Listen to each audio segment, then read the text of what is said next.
Mesdames, Messieurs, bonsoir. Merci de nous prêter attention à la une de l'actualité. Le président du gouvernement de la Fédération de Russie, Dmitry Medvedev, effectue une visite officielle de 2 jours en Algérie. L'occasion pour les deux pays d'entreprendre un partenariat dynamique et élargi à divers secteurs. Nous ferons le point dans ce journal. La diplomatie algérienne, un parcours et des réalisations sur le plan international. Nous reviendrons dans ce journal sur le 8 octobre, journée nationale de la diplomatie de notre pays. À suivre également le compte rendu de la deuxième journée de la visite du chef d'état-major de l'ANP, Ahmed Gaïd Salah. C'est toujours en 6e région militaire à Tamanrasset.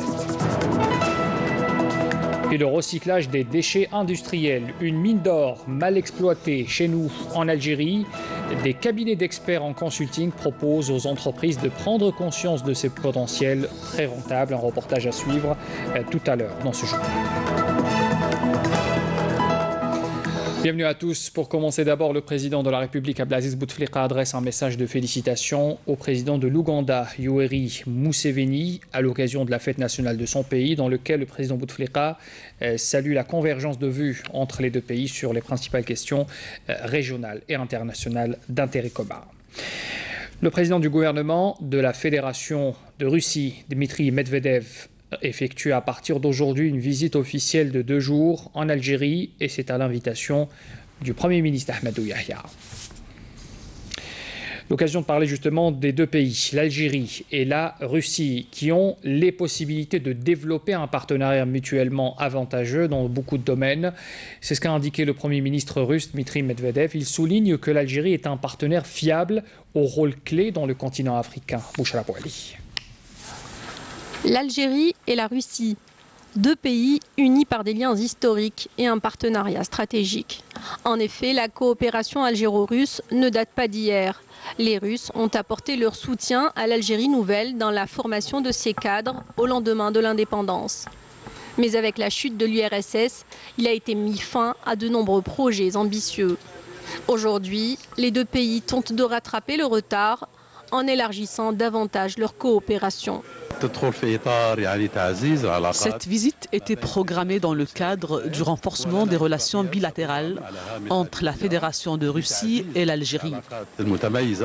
Par ailleurs, elle sera aussi l'occasion pour la signature d'un accord ayant trait au renforcement de nos relations privilégiées et donnera lieu à un dialogue et un échange de points de vue sur des questions d'intérêt commun, notamment les conflits dans la région et au Moyen-Orient, particulièrement la situation en Syrie, en Irak, dans la Libye, au Yémen.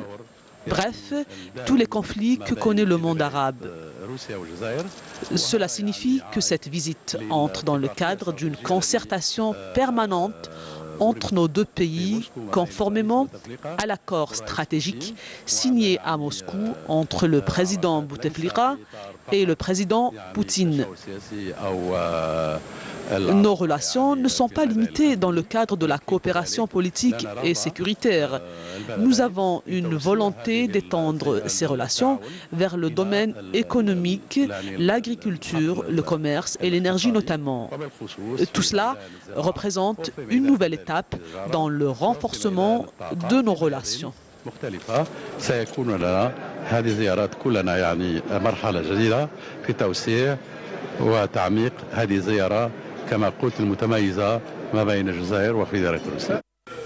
Une coopération qui a déjà été renforcée en 2001 à travers la signature par Alger et Moscou de la déclaration de partenariat stratégique, laquelle a donné une nouvelle impulsion aux relations bilatérales, puisque les deux parties coopèrent avec succès dans de nombreux secteurs, allant de l'énergie à la politique internationale. L'énergie qui, il faut le rappeler, occupe une place de choix dans ces échanges. D'ailleurs, beaucoup de représentants de grandes entreprises russes telles que Gazprom ou encore Novatek se sont rendus en Algérie avec une mission d'affaires suite à la tenue en septembre dernier à Alger de la 8e réunion de la commission intergouvernementale mixte russo-algérienne de coopération commerciale, économique, scientifique et technique. Les deux pays envisagent en outre de hisser davantage le volume des échanges bilatéraux qui a doublé l'année dernière pour atteindre près de 4 milliards de dollars. La coopération militaire est également au centre des échanges bilatéraux, puisque Moscou est le premier partenaire d'Alger en matière d'armement. Par ailleurs, la similitude des positions des deux capitales vis-à-vis des questions d'actualité, ainsi que la proximité de l'approche algérienne et celle de la Russie face aux menaces telles que le terrorisme et le crime organisé transnational, en font des partenaires privilégiés qui tentent, à travers la visite à Alger du Premier ministre russe Dmitri Medvedev, de signer plusieurs accords de partenariat dans différents domaines afin d'élargir leur coopération à un haut niveau. Dans l'actualité également, le Premier ministre Ahmadou Yahya a reçu ce lundi à Alger le ministre du Commerce et de l'Industrie du Sultanat d'Oman, Ali Ben Masoud Ben Ali Al-Sanidi, qui effectue une visite de travail en Algérie. C'est une visite qui intervient à l'occasion de la tenue à Alger d'une exposition de produits omanais et de discussions entre les deux hommes d'affaires et représentants des chambres de commerce et d'industrie des deux pays. Nous aurons bien sûr l'occasion d'y revenir tout à l'heure dans ce journal. La diplomatie algérienne a été plusieurs fois sollicitée pour le règlement pacifique des conflits entre pays, grâce bien sûr aux compétences de ses négociateurs. L'Algérie, jusqu'à aujourd'hui, plaque tournante de la négociation internationale, a célébré la journée nationale de la diplomatie algérienne. C'était hier, le 8 octobre. Souhila Djabara. Célébrer le 8 octobre de chaque année, la journée nationale de la diplomatie algérienne est une date phare. Une date qui a vu hisser le drapeau de l'Algérie à l'ONU par le président défunt Ahmed Ben Bella. Elle revêt une importance capitale car elle est venue consacrer une lutte nationale ardue dont les objectifs ont été définis par la révolution du 1er novembre. Depuis, l'action diplomatique algérienne a connu un saut qualitatif, suite notamment à l'élection en 1999 du président de la République Abdelaziz Bouteflika, qui a consacré les principes de la diplomatie algérienne et lui a permis de recouvrir sa place comme un partenaire fiable dans le règlement de toutes les questions territoriales et régionales. À cette occasion, le ministre des Affaires étrangères Abdelkader Messahel a rappelé le soutien apporté par l'Algérie à plusieurs peuples ainsi que ses contributions au règlement de plusieurs conflits. Et autour de vous, ce qu'a fait l'Algérie, soit dans les efforts d'accompagner nos frères libyens à trouver une solution par eux-mêmes pour l'avenir de la Libye, ce que nous faisons, ce que nous avons fait également pour le Mali. Nous pensons qu'aujourd'hui, le moment est venu pour que nos frères maliens s'impliquent davantage. C'est leur problème et je crois que le processus qui a conduit d'Alger, qui a conduit à la signature de l'accord de Bamako, doit être mis en œuvre par les Maliens et les Maliens eux seuls. Pour le chef de la diplomatie algérienne, le 8 octobre est aussi une date pour se remémorer les diplomates algériens qui ont payé de leur vie en accomplissant leur noble mission et qui demeurent un exemple à suivre pour les générations montantes. C'est une journée qui, pour nous, est une journée pleine d'émotions. Nous l'avons dédiée cette année à tous nos aînés qui ont disparu, soit dans l'exercice de la fonction, soit qui sont morts d'une mort naturelle, mais qui ont apporté beaucoup au rayonnement de la diplomatie algérienne. Donc ce 55e anniversaire est un hommage d'abord qui leur est rendu. Encore une fois, on ne peut que s'incliner devant la mémoire de tous ceux qui sont partis et ils sont assurés que ce qu'ils ont laissé comme héritage sera continué. En évoquant des étapes glorieuses de l'histoire de la diplomatie algérienne, Abdelkader Messahel a tenu à rappeler que ces importantes réalisations ont contribué à ériger l'Algérie en exemple à suivre au niveau arabe, africain et international dans la défense des causes justes, sans marchandage, sur les positions politiques. Deuxième jour de visite du général de corps d'armée Ahmed Gaïd Salah, vice-ministre de la Défense nationale, chef d'état-major de l'armée nationale populaire. Il enchaîne donc cette visite en 6e région militaire à Tamal Rasset. Le compte rendu complet de cette journée avec Amal Messaïda. L'école des cadets de la nation de Tamen Rasset est la 10e école réalisée ces quelques récentes années, dédiée à l'enseignement moyen avec une capacité de 800 places pédagogiques. Ayant ouvert la formation des cadets à compter de l'actuelle année scolaire 2017-2018, l'école garantit un enseignement de haut niveau et dispose de toutes les commodités et les moyens matériels, humains et pédagogiques modernes, à l'instar de laboratoires, de sciences appliquées et technologiques, de salles de cours assistées par ordinateur, de laboratoires de langue, de de salles internet, d'amphithéâtres, de bibliothèques et d'infrastructures de sport et de loisirs.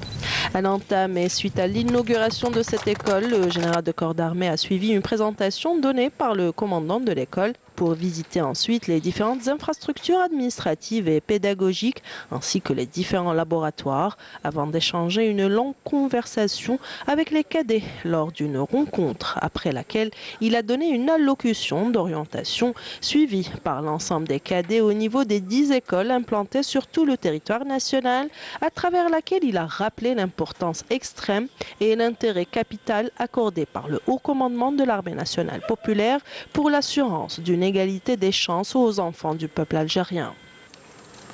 Nous avons pleinement conscience au sein de l'armée nationale populaire digne, héritière de l'armée de libération nationale, et nous œuvrons laborieusement avec la volonté d'Allah, le Tout-Puissant, et sous le commandement de son Excellence, Monsieur le Président de la République, chef suprême des forces armées, ministre de la Défense nationale, à ancrer les moralités de la révolution de novembre et ses nobles valeurs dans la mémoire des loyales générations montantes. Le général de corps d'armée a rappelé les résultats excellents enregistrés par l'école des cadets de la nation chaque année lors des épreuves du baccalauréat et du brevet de l'enseignement moyen, prouvant ainsi l'efficacité de ce cursus scolaire dans la formation de jeunes cadres parfaitement qualifiés en accord avec l'attention portée par son Excellence, le Président de la République. Le général de corps d'armée a exhorté les cadres et les professeurs de l'école à fournir le maximum d'efforts pour atteindre les résultats visés et remporter l'enjeu d'un enseignement fructueux et d'une formation productive. L'aspiration de l'armée nationale populaire, digne héritière de l'armée de libération nationale, a renforcé le pivot de sa force qui s'appuie sur le bon sens et les mains fermes de ses fils, est une ambition illimitée. Une véritable pépinière de formation de compétences jeunes, pleinement conscientes, parfaitement qualifiées et fières de leur histoire nationale. En accord avec l'attention portée par le Moudjahid, son Excellence Monsieur le Président de la République, qui veille en permanence à assurer un environnement favorable permettant à la jeunesse algérienne de s'imprégner des valeurs et des principes de son histoire nationale. Telles sont les prétentions ambitieuses dont une grande part de son accomplissement futur sera certainement à la charge de votre école. Ce qui m'invite, en cette honorable occasion, à adresser mes remerciements au commandement de la 6e région militaire, ainsi qu'à l'ensemble des cadres de cette école et à ses professeurs. Le général de corps d'armée a ensuite écouté aux interventions des cadets de cette école qui ont exprimé leur gratitude pour l'intérêt que porte le haut commandement de l'armée nationale populaire à l'enseignement et aux futures générations. On apprend ce soir que 6 narcotrafiquants ont été arrêtés à Ain Timouchent par un détachement de l'armée nationale populaire. C'était hier. L'armée qui a saisi également une quantité de 45 kg de kif traité, alors qu'un autre détachement a saisi 17 kg de la même matière à El Oued, dans la wilaya d'El Oued. C'est ce que nous confirme donc ce soir un communiqué de la Défense nationale. On apprend par ailleurs que des unités des gardes-côtes ont déjoué à Ain Timouchent et également à Mostaganem 2 tentatives d'émigration clandestine de 21 personnes à bord d'embarcations pneumatiques. Également, 57 immigrants clandestins de différentes nationalités ont été interceptés à Ingzam, Ain Timouchent, Bachar, Adrar et enfin Ouergla également. Le gouvernement ne touchera pas aux acquis sociaux durant l'exercice 2018. C'est la déclaration de Nordin Bedoui, ministre de l'Intérieur. Il était en visite aujourd'hui dans la région de l'Mnéa. On voit cela en détail avec Nakhla Lorbi. Le ministre de l'Intérieur, l'activité locale et de l'aménagement du territoire, Nordin Bedoui, a affirmé depuis le Mnéa que l'État ne renoncera pas aux acquis sociaux, affirmant que le président de la République donne à chaque occasion des instructions en faveur de l'amélioration des conditions de vie des citoyens dans tous les domaines. Tous les programmes qui n'ont toujours pas été lancés, qui ne sont pas encore enregistrés, le seront à travers le Fonds de développement du Sud, soit à travers les différents programmes élaborés par le gouvernement et qui seront lancés courant 2018. Toutes vos requêtes et préoccupations sont prises en compte. Une dynamique nouvelle sera impulsée en vue de leur prise en charge. Je voudrais rappeler concernant les engagements pris par le président de la République que les moyens matériels et financiers nécessaires ont été consacrés à la concrétisation du programme présidentiel confidentielle présentée aux citoyens algériens et que pour ce faire, toutes les dispositions afférentes ont été prises pour accélérer la cadence des réalisations durant ces 2 prochaines années. L'État ne renoncera pas aux acquis sociaux. Le plan d'action du gouvernement et le projet de loi de finances 2018 sont un message fort. Nourdine Bedoui a d'autre part annoncé que 150 milliards de dinars seront injectés dans le Fonds de développement du Sud en vue de poursuivre le processus de développement dans ces régions et a rappelé que le secteur de l'éducation dans la wilaya de Gherdaya a récemment bénéficié d'un dégel de 15 projets de construction d'écoles et de lycées. Le ministre a également mis l'accent sur l'importance de généraliser l'utilisation des énergies renouvelables dans les projets de développement en cours de réalisation au niveau des établissements éducatifs et a réitéré la détermination de l'État à récupérer les terres agricoles non exploitées par les bénéficiaires en vue de les redistribuer à de vrais investisseurs dans le secteur agricole. Le président de la haute instance indépendante de surveillance des élections, Abdelwahab Derbel, était en visite aujourd'hui à Bouira dans le cadre des préparatifs des prochaines élections. Derbel souligne sur place l'impératif d'œuvrer davantage pour l'amélioration du processus électoral dans notre pays et cela nécessite beaucoup d'efforts, de patience et de militants, ainsi que l'implication efficace de toutes les parties concernées, dont la classe politique, la société civile et les médias, souligne encore Abdelwahab Derbel lors d'un point de presse. L'opération de révision, justement, ordinaire cette fois, des listes électorales se poursuit. À Annaba, plus de 180 000 inscrits sur les listes électorales sont concernés. Citoyens et responsables fondent beaucoup d'espoir sur la réussite de cette opération. Abdelhalim Yaïch. L'opération de révision ordinaire des listes électorales se poursuit au niveau de la commune de Annaba avec la présence de nombreux citoyens venus s'inscrire. Je viens pour m'inscrire sur les listes électorales. On m'a juste demandé une résidence et la photocopie de la carte d'identité. Nous avons procédé à l'enregistrement de 1354 nouveaux inscrits et 1780 demandes de radiation. En ce qui concerne la révision ordinaire, nous avons enregistré 400 nouvelles demandes d'inscription. Les Annabis fondent beaucoup d'espoir sur le prochain rendez-vous électoral. Nous espérons que cette opération va réussir et tous les responsables donnent beaucoup d'importance à leurs concitoyens pour le développement du pays. Après la révision ordinaire des listes électorales de la commune de Annaba, 180 000 inscrits seront répartis à travers 15 centres électoraux. Le premier argentier du pays, Abdelrahman Raouia, affirme que l'adoption du mode de financement non conventionnel sera accompagnée par des réformes structurelles de nature à rétablir les équilibres financiers durant la période fixée dans le projet de loi de la monnaie et du crédit. Le ministre des Finances faisait la présentation aujourd'hui du projet de loi devant la Commission des affaires économiques et financières du Conseil de la Nation.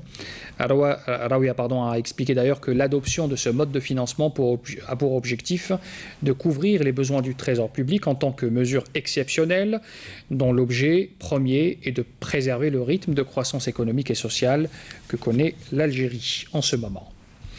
Revenons à présent sur la visite du ministre du Commerce et de l'Industrie du Sultanat d'Oman. On en parlait en début de journal. Ali Ben Masoud Ben Ali Al-Sanidi a été reçu également par le ministre de l'Industrie et des Mines, Youssef Yousfi.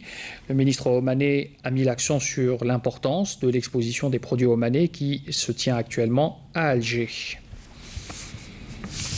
Et puis le ministre du Commerce également, Mohamed Ben Maladi, a reçu le ministre omanais. Les deux hommes ont discuté sur les opportunités de partenariat entre entreprises algériennes et omanaises dans des domaines d'intérêt pour les deux pays, et puis à faciliter surtout le transport de marchandises entre l'Algérie et le Sultanat d'Oman, notamment les produits alimentaires, les produits miniers et les produits pétrochimiques également.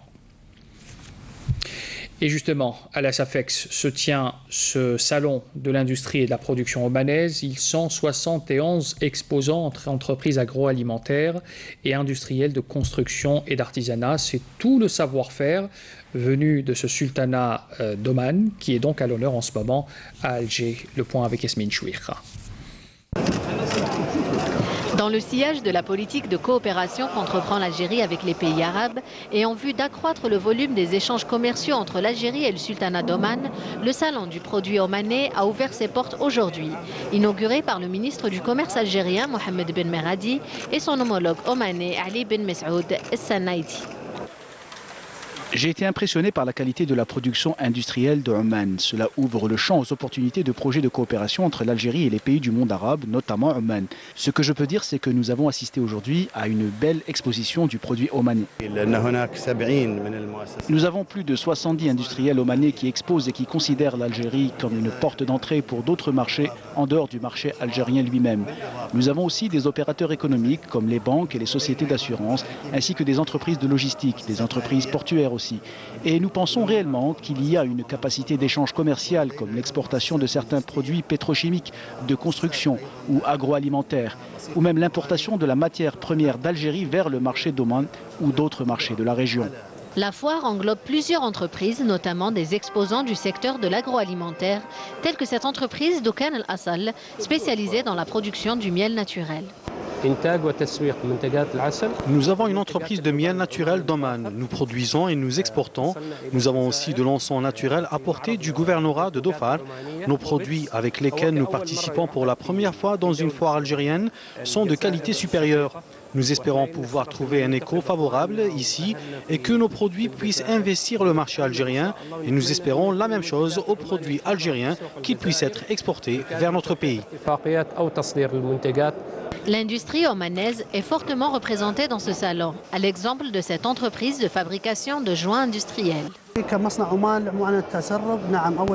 En tant qu'entreprise de joints anti-infiltration, c'est notre première participation en Algérie. Nous espérons pouvoir nouer des contrats de collaboration avec des entreprises locales algériennes afin de distribuer nos produits Oman Gasket. Comme toute foire, cette semaine permettra aux investisseurs algériens de rencontrer leurs homologues omanais et ainsi créer de nouvelles opportunités de collaboration bilatérale entre l'Algérie et le sultanat. Le ministère de la Communication œuvrera avec la Corporation des journalistes pour la mise en place de l'autorité de régulation de la presse écrite avant la fin de l'année en cours. C'est ce qu'a assuré ce lundi matin le ministre de la Communication, Jamal Kawan. Il était l'invité de la chaîne 3. Écoutez. Nous allons vers la régulation du paysage médiatique national. Le processus a été déjà entamé, comme vous le savez, avec la mise en place de l'autorité de régulation de l'audiovisuel arabe. Nous allons nous atteler dans un très proche avenir à mettre en place, à la mise en place de l'autorité de régulation de la presse écrite, la RPE. Nous allons y aller résolument. Juste pour rappel, je voudrais dire que c'est un engagement du président de la République qui fait quand même date un peu, puisqu'il remonte à 2012. Donc l'engagement du président sera tenu et ce processus de régulation figure en bonne place, comme vous le savez, dans le programme d'action, dans le plan d'action du gouvernement. Le Premier ministre a parlé de la fin de l'année. Je pense que nous serons... Revenons à présent sur cette histoire qui concerne le service de presse de l'ONU qui se trouve au cœur d'une grave affaire de manipulation après avoir dénaturé des propos d'intervenants venus témoigner leur soutien à la cause sahraoui, allant jusqu'à attribuer des propos pro-marocains à des pétitionnaires qui n'ont pas encore pris la parole. L'Algérie avait exigé des précisions à propos de cette question. Hier, le ministre des Affaires étrangères, Abdelkader Messahel, a qualifié cette situation de précédent très grave au niveau des Nations Unies. Écoutez sa déclaration. C'est un dérapage très grave qui entache la crédibilité des Nations Unies. Attribuer des propos à un intervenant qui n'a pas encore pris la parole, c'est étonnant. Nous avons exigé des précisions. Le secrétariat de l'organisation onusienne a présenté ses excuses et ordonné l'ouverture d'une enquête sur l'affaire et nous attendons l'issue. Au Sahara occidental, justement, les forces de l'occupation marocaine ont réprimé un sit-in organisé par les chômeurs sahraouis à l'Ayoun occupé, blessant des manifestants. Ces derniers dénonçaient la politique de répression menée par l'occupant marocain contre le peuple sahraoui. De nombreux blessés, donc, sont à dénombrer, dont certains sont dans un état jugé très grave. Revenons juste un instant sur la déclaration du ministre de la Communication. Nous avions un petit souci tout à l'heure. Nous revenons justement sur cette déclaration dans laquelle Jamal Kawan revient sur l'installation prochaine, avant la fin de l'année, il l'a précisé ce matin à la chaîne 3, de cette autorité de régulation de la presse écrite, l'ARPE. Je vous propose d'écouter à nouveau la déclaration du ministre. Nous allons vers la régulation du paysage médiatique national. Le processus a été déjà entamé, comme vous le savez, avec la mise en place de l'autorité de régulation de l'audiovisuel arabe. Nous allons nous atteler dans un très proche avenir à mettre en place, à la mise en place de l'autorité de régulation de la presse écrite, l'ARPE. Nous allons y aller résolument. Juste pour rappel, je voudrais dire que c'est un engagement du président de la République qui fait quand même date un peu, puisqu'il remonte à 2012. Donc l'engagement du président sera tenu et ce processus de régulation figure en bonne place, comme vous le savez, dans le programme d'action, dans le plan d'action du gouvernement. Le Premier ministre a parlé de la fin de l'année. Je pense que nous serons au rendez-vous. Aussi bien l'ARA pour ce qui concerne l'audiovisuel que l'ARPE pour ce qui est de la presse écrite et par extension aussi électronique, auront tous les pouvoirs, toutes les attributions nécessaires, y compris la personnalité financière, les pouvoirs pour exercer leur attribution. La loi est très claire. La loi est très claire à ce sujet. Voilà donc, Jamal Kawan, ministre de la Communication, il était l'invité ce matin de la radio nationale. Coup d'envoi de la deuxième édition du Salon international des récupérations et de la valorisation des déchets, le REVAD, avec comme invité d'honneur la Corée du Sud cette année. Et puis cette édition est placée sous le slogan « Les enjeux économiques et technologiques du recyclage des déchets ». Le plus de détails avec Amélie Silitiera. Tout se récupère, se transforme et se valorise. C'est le mot d'ordre des entreprises participantes à la deuxième édition du REVAD. Une véritable occasion pour encourager l'investissement et la création de nouvelles entreprises en matière d'économie verte. Avec la participation cette année de 48 entreprises algériennes et étrangères, nous remarquons qu'il y a des opportunités d'investissement. Nous tenons à rappeler que les portes sont ouvertes aux jeunes qui veulent investir dans ce domaine. Nos jeunes doivent créer de la richesse et nous sommes là pour les accompagner. Une activité autrefois purement environnementale, la récupération et valorisation des déchets revêt aujourd'hui une dimension économique. On a pensé pour diminuer la facture d'importation et pourquoi pas on fabrique les bennes à ordures, et aussi les broyeurs des déchets, les stations de transfert des déchets. Et comme vous voyez, on a fabriqué les bennes à ordures à différentes capacités, galvanisées à chaud, en partenariat avec des groupes qui sont installés ici en Algérie. On a le devoir de répondre à cette extension industrielle, donc d'appuyer et d'être à côté des industriels. Un, ça c'est pour les déchets. Deux, on crée de l'emploi surtout. Par exemple, pour notre entreprise, on a commencé en 2012, donc on a commencé à 2, et là on est à 102 emplois directs, sans compter les emplois indirects. Donc on a une marge d'extension très très importante. Voilà, on apporte aussi, on est appuyé par des experts internationaux algériens. Donc on va apporter des solutions smart, intelligentes au traitement des déchets et surtout la valorisation des déchets. Peu développé en Algérie, le secteur de la valorisation des déchets permet actuellement de générer une valeur financière de 38 milliards de dinars annuellement et de créer de nombreux postes d'emploi directs et indirects. Peu développé en Algérie, mais les industriels algériens s'intéressent de plus en plus à cette activité de recyclage, notamment dans les déchets industriels. C'est une mine d'or, mal exploitée parfois par méconnaissance du potentiel que représente ce domaine. En Algérie, des cabinets de consulting se sont penchés sur ce créneau prometteur. Voici le reportage de Nawal Abada. Un élément de sortie fatal dans tout processus de production, ce sont les déchets industriels. Leur nocivité n'est plus à démontrer, d'où l'importance de leur gestion. Mais leur valorisation représente carrément une aubaine pour plusieurs pays qui ont fait de leur traitement une industrie créatrice d'emplois, de richesses et d'énergie. Qu'en est-il pour l'Algérie? Un cabinet d'expertise industrielle s'est penché sur la question. Les déchets représentent un gisement de ressources et de valeurs inestimables. Et pour une économie comme l'Algérie qui tend à se diversifier, à se développer, en effet, étant donné le contexte économique actuel et l'état de nos finances publiques, les déchets représentent en effet un levier de croissance et de développement, vous l'avez si bien dit, de création d'emplois et justement de développement de ressources. À la lumière de l'enquête menée, une prise de conscience des opérateurs économiques est relevée. La perception des opérateurs économiques algériens par rapport à la problématique environnementale et celle plus particulière de la gestion des déchets industriels est très positive. Il y a plusieurs manières de traduire cette prise de conscience. Un nombre de plus en plus nombreux d'opérateurs économiques vont vers la certification de leur système de management selon les normes ISO et en particulier la norme ISO 14001 qui est relative au système de management environnemental. En allant vers un système de management, cela les oblige à avoir une gestion vertueuse de leurs déchets et de leurs responsabilités environnementales.